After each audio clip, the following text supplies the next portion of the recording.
তো বাড়ি থেকে রেডি হয়ে তারপরে আমরা গাড়ি করে চলে যাচ্ছি হাওড়া স্টেশন। সেখান থেকে আমরা ট্রেনে উঠে গেলাম।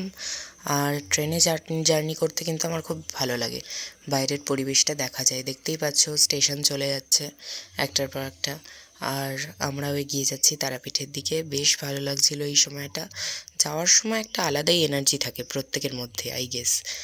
আর আসার সময় নেতিয়ে যাই। আর যেতে যেতে একটুখানি ট্রেনের স্পিডটাও দেখে নিচ্ছিলাম, বেশ ভালো লাগছিলো, মজা লাগছিলো। আর হঠাৎ দেখো ট্রেনের মধ্যে দেখি শিব দুর্গা সবাই চলে এসছে, তারপর দেখি মাও চলে এসছে। মাতারা দেখি কেমন লাগছে, মাতারার এমনি এমনি জিপ তো আছে, সেটা বার করলেই তো হয়ে যায়। ওই দেখি জিপটা বার করো।